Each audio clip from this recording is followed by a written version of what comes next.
The future of air warfare was supposed to belong to superpowers, massive budgets, massive programs, and massive aircraft designed by the world's biggest military industries.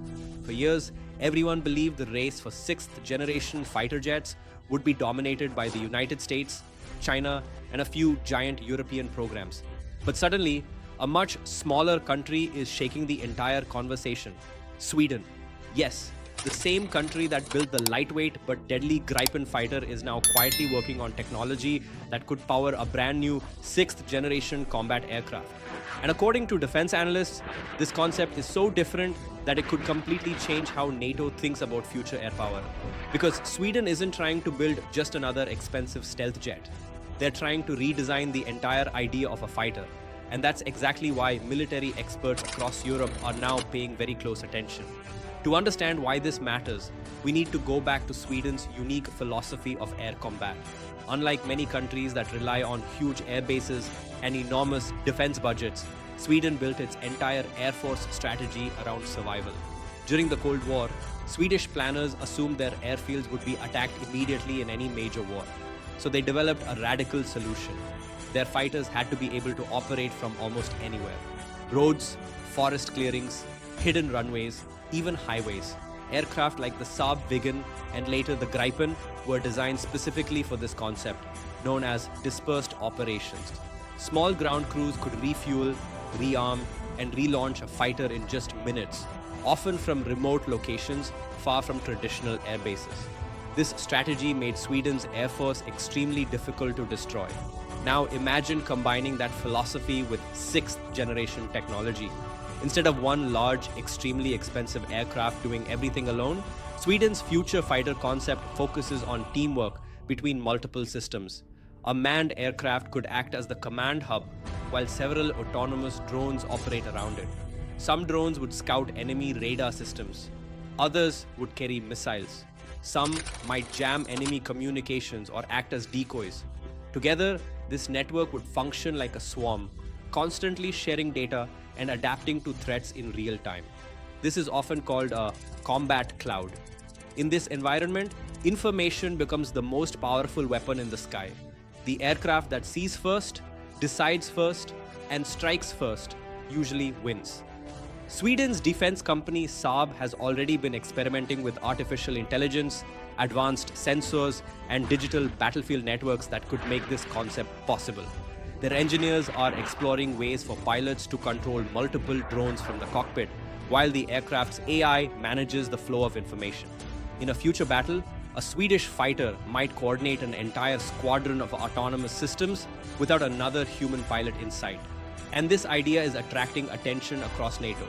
Right now, Europe has two major sixth-generation fighter projects. The first is the Global Combat Air Program, developed by the United Kingdom, Italy, and Japan. This project aims to create a powerful stealth aircraft packed with advanced sensors and drone coordination systems. The second is the Future Combat Air System, led by France, Germany, and Spain. This program also includes a next-generation fighter connected to remote carrier drones and a massive digital combat network. Both programs promise incredible capabilities, but they also face major challenges. Political disagreements, industrial rivalries, and rising costs have slowed development in several areas. These projects could take decades to fully mature. That's where Sweden's approach becomes extremely interesting. Instead of committing to one enormous aircraft program, Sweden is focusing on modular technology. In simple terms, the systems being developed can be upgraded or replaced quickly as technology evolves. Think of it like upgrading software instead of replacing the entire computer. Sensors, electronic warfare systems, and AI control modules could be swapped out as better versions become available. This flexibility means Sweden could adapt faster than larger, more rigid programs. And in modern warfare, speed of innovation is often more important than raw firepower. Another critical element of Sweden's concept is survivability. Modern fighter jets rely heavily on stealth to avoid enemy radar. But Sweden understands that stealth alone may not guarantee safety in future conflicts. Advanced radar systems, satellite networks, and AI-driven detection technologies are becoming more powerful every year. So Sweden is focusing on layered survivability. This includes stealth design, electronic warfare, cyber defense, and distributed operations all working together. If one aircraft is detected, others in the network can respond instantly. If an enemy radar activates, drones could jam it before missiles are launched. And if a base is threatened, fighters can disperse across multiple hidden locations. This strategy makes the entire Air Force harder to destroy. For NATO planners, this concept is extremely attractive, especially in regions like Northern Europe and the Arctic. The Arctic is quickly becoming one of the most strategically important regions on the planet. Melting ice is opening new shipping routes and exposing valuable natural resources.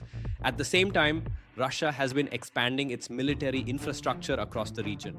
Air defense systems, radar installations, and fighter bases are appearing across the northern frontier. This means NATO must be able to operate effectively in extremely harsh conditions. Sweden's experience operating fighters in cold weather and remote locations gives it a unique advantage. A sixth-generation fighter designed with Arctic operations in mind could become a critical asset for NATO's northern defenses. But there's another reason Sweden's project is creating so much buzz: cost. Modern fighter jets have become incredibly expensive. The development of fifth-generation aircraft like the F-35 required hundreds of billions of dollars and decades of research. Only a handful of countries can afford programs of that scale. Sweden has always taken a different approach. The Gripen fighter became famous for delivering advanced capabilities at significantly lower cost compared to many competitors. Its maintenance requirements were also far lower, allowing smaller air forces to operate modern fighters without massive budgets. If Sweden can apply the same philosophy to sixth-generation technology, it could open the door for many countries that cannot afford the most expensive aircraft programs. In other words, Sweden could potentially democratize next-generation air combat. Of course, building a sixth-generation fighter is not simple.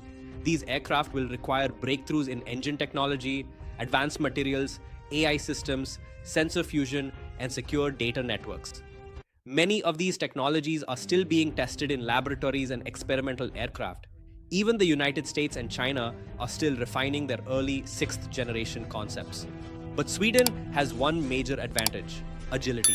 Smaller defense industries can sometimes move faster than giant multinational programs. With fewer political obstacles and shorter development chains, innovation can happen more quickly. Saab has already demonstrated this advantage with the rapid evolution of the Gripen platform. Now, the company is applying the same innovative mindset to the future. Another fascinating possibility is that Sweden may not build an entirely independent sixth-generation fighter. Instead, the country could contribute key technologies like electronic warfare systems, AI control software, and drone integration to larger international projects. This would allow Sweden to remain a technological leader while sharing the enormous costs of full aircraft development, and NATO would benefit from the collaboration. Since Sweden officially joined the alliance, its defense industry has become even more important for Europe's security architecture. The country's location near the Baltic Sea places it at the center of NATO's northern defense strategy. Advanced Swedish air technology could strengthen NATO's ability to operate across Scandinavia, the Baltic region, and the Arctic. And in an era of rapidly evolving threats, alliances need as many technological advantages as possible. So while Sweden's sixth-generation fighter concept may still be years away from reality, its impact is already being felt. Engineers are experimenting, military planners are watching, and defense analysts are asking an important question: could the future of air dominance come not from the biggest program, but from the smartest design? If Sweden succeeds, the skies of the 2040s may look very different from today. Fighters will not fly alone. They will command swarms of intelligent drones. They will share data across invisible networks, and they will operate from locations that enemies never expected. The next generation of air warfare is approaching faster than many people realized. And if Sweden's bold vision becomes reality, the shockwaves could reshape NATO's entire strategy for